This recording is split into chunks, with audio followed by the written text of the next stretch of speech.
भारतीय संविधान कब अंगीकृत हुआ, यानी कि यहाँ अंगीकृत कब हुआ, तो 26 नवंबर 1949 को अंगीकृत हुआ, और लागू कब हुआ, तो 26 जनवरी 1950 को लागू हुआ।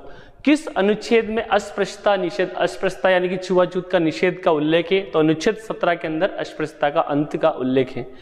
किस अनुच्छेद में उपाधियों का अंत, यानी कि उपाधियां देना अपराध है, यानी कि उपाधियां नहीं दी जा सकती जो डिग्रियां वगैरह, तो ये अनुच्छेद 18 के अंदर लिखा गया है कि उपाधियों का अंत, लेकिन जो शिक्षा है, सेना है, उसमें उपाधियां दी जा सकती है। प्रेस की स्वतंत्रता यानी कि जो वाक स्वतंत्रता है या प्रेस की स्वतंत्रता किस आर्टिकल्स के अंदर है, तो अनुच्छेद 19 का के अंदर प्रेस की स्वतंत्रता है। भारतीय संविधान कब लागू हुआ, तो 26 जनवरी 1950 को हमारा जो संविधान लागू हुआ। भारत का मूल संविधान कहाँ से प्रकाशित हुआ था, तो देहरादून उत्तराखंड से हमारा जो मूल संविधान प्रकाशित हुआ था। मूल संविधान में कितने शब्द का यूज किया गया, लगभग 80,000 शब्दों का उपयोग मूल संविधान में किया गया। किस देश का संविधान सबसे बड़ा लिखित है, तो भारत का संविधान सबसे बड़ा और लिखित संविधान है। संविधान की लिखित संकल्पना का उद्भव सबसे पहले कहाँ से हुआ था, तो संयुक्त राष्ट्र अमेरिका, वहाँ का जो संविधान लिखित था तो वहाँ से इस संकल्पना का उदय हुआ था। भारत का जो मूल संविधान कहाँ संरक्षित है, तो संसद भवन के अंदर हमारा जो मूल संविधान है जो उस समय लागू हुआ था या उस समय जो उसकी कॉपी थी वो आज भी संसद भवन में सुरक्षित है। प्रारूप समिति में संविधान को किस भाषा में लिखा गया, तो उन्होंने केवल इंग्लिश भाषा में या अंग्रेजी भाषा में लिखा था। भारत देश संपूर्ण प्रभुत्व संपन्न लोकतांत्रिक जो गणराज्य 26 नवंबर 1949 को संविधान दिवस के यानी कि इसको विधि दिवस संविधान दिवस 26 नवंबर को हम मनाते ही आ रहे हैं प्रतिवर्ष, तो इसको संपूर्ण प्रभुत्व संपन्न लोकतांत्रिक गणराज्य घोषित हुआ इस तारीख को 26 नवंबर 1949 को। केंद्रीय विधानमंडल का जो प्रथम अध्यक्ष कौन थे, तो विट्ठल भाई पटेल केंद्रीय विधानमंडल के प्रथम अध्यक्ष थे। भारत में एकल नागरिकता की जो अवधारणा है कहाँ से ली गई, तो ये इंग्लैंड से ली गई। कुछ राष्ट्र हैं जहाँ दोहरी नागरिकता भी होती है, जैसे कि वो भारत देश के अलग होते हैं, राज्य के अलग होते हैं, जैसे अमेरिका, लेकिन हमारे जो यहाँ पे हम भारत के ही नागरिक हैं, यानी कि एकल नागरिकता का प्रावधान है। भारतीय संविधान में संविधान संशोधन की प्रक्रिया कहाँ से ली गई, तो दक्षिण अफ्रीका से संविधान संशोधन की प्रक्रिया ली गई है। और इसको किस आर्टिकल के तहत संविधान में संशोधन किया जा सकता है, 368 के अंदर संविधान में संशोधन किया जा सकता है। भारतीय संविधान सभा को किस योजना के द्वारा गठित किया गया, यानी कि संविधान सभा किस योजना के द्वारा गठित हुई, तो कैबिनेट मिशन के तहत, कैबिनेट मिशन के तहत संविधान सभा गठित की गई। भारतीय संविधान निर्माण के समय संविधान सभा के संवैधानिक सलाहकार कौन थे, तो बी एन राव संवैधानिक सलाहकार थे। संविधान सभा ने राष्ट्रगान कब अपनाया था, तो राष्ट्रगान 24 जनवरी 1950 को अपनाया था। बहुत ही महत्वपूर्ण क्वेश्चन, 24 जनवरी 1950। हमारा राष्ट्रगान प्रथम बार कब व कहाँ गाया गया, तो पहली बार 27 दिसंबर 1911 को कलकत्ता में इसको गायन किया गया था।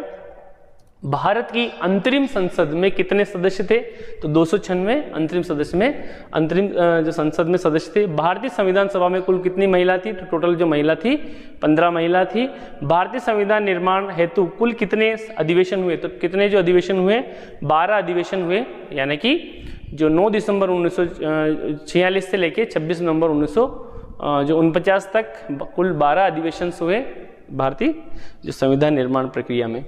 आज़ाद भारत के जो संविधान सभा के जो अध्यक्ष कौन थे, यानी कि जो आज़ाद भारत आज़ाद हुआ था 15 अगस्त 1947 को, और 26 नवंबर 1949 को हमारा संविधान आत्मार्पित हुआ था, अंगीकृत हुआ था। तो आखिरी जब अंगीकृत हुआ था संविधान, उस समय भी हमारे जो संविधान सभा के जो अध्यक्ष कौन थे, डॉक्टर राजेंद्र प्रसाद, जो स्थायी अध्यक्ष थे, जिनको कब चुना था स्थायी अध्यक्ष के रूप में, 11 दिसंबर 1946 को संविधान की दूसरी बैठक के दिन।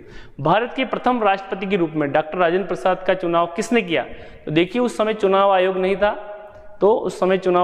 तो जो संविधान सभा है वही संसद का कार्य कर रही थी, वही यानी कि संविधान सभा के द्वारा ही इनका चयन हुआ पहली बार।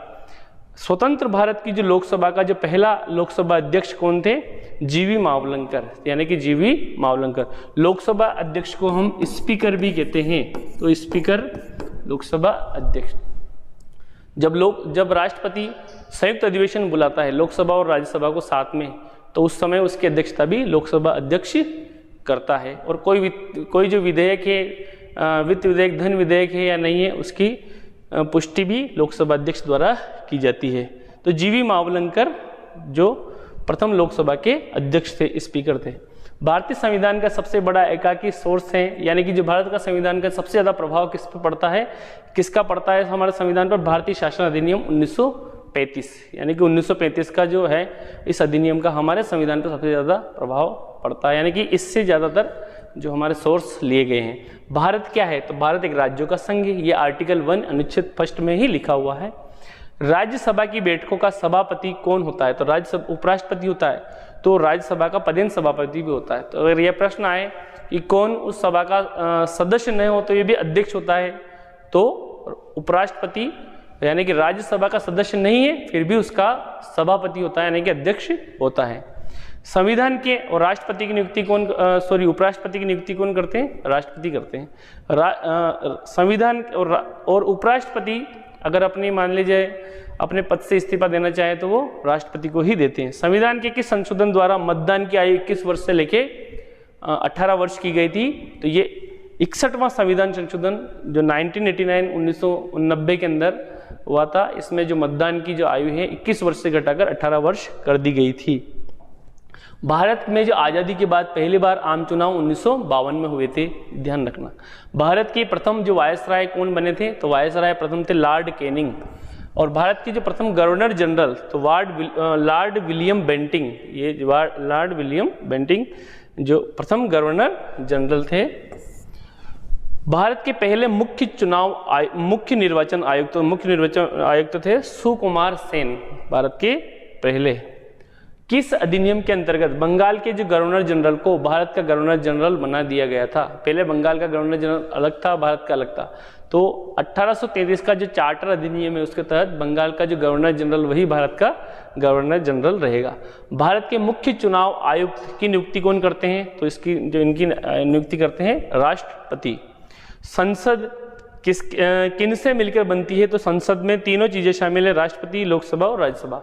राष्ट्रपति ये सब लोकसभा संसद का जो सर्वोच्च सदन है, राज्यसभा उच्च सदन है, लोकसभा निम्न सदन है, और ये दोनों कानून जो पास करते हैं उस पर हस्ताक्षर राष्ट्रपति की होते हैं, तभी वो कानून गजेटिफिकेशन में होता है, यानी कि तभी वो लागू बनता है, कानून का रूप धारण करता है। शिक्षा के किस संविधान संशोधन द्वारा राज्य सूची, यानी शिक्षा पहले राज्य सूची में थी, यानी कि राज्य ही इसके ऊपर निर्णय ले सकता था, लेकिन इसको समवर्ती सूची यानी कि केंद्र और राज्य दोनों का विषय बन गया है एजुकेशन। तो इसको कब इसमें लिया गया समवर्ती सूची में, तो 42वां संविधान संशोधन 1976 में हुआ था। उसके अंदर शिक्षा को जो राज्य सूची से हटाकर समवर्ती सूची में लिया गया है। भारत की जो राष्ट्रपति की जो 3 शक्तियां हैं, 352, 356, 360। 352 में युद्ध की स्थिति में सशस्त्र विद्रोह या राष्ट्रीय अशांति के समय राष्ट्रपति जो आपातकालीन लागू कर सकता है। 356 किसी भी राज्य के अंदर संवैधानिक तंत्र अगर विफल होता है तो राष्ट्रपति वहाँ पे भी उस राज्य के अंदर राष्ट्रपति शासन लागू हो सकता है आपातकालीन शक्तियों का प्रयोग करते हुए। और 360 यानी कि अगर देश के अंदर फाइनेंशियल प्रॉब्लम हो जाए, वित्तीय संकट आ जाता है, तो इस जो वित्तीय आपातकालीन के समय 360 का उपयोग होता है।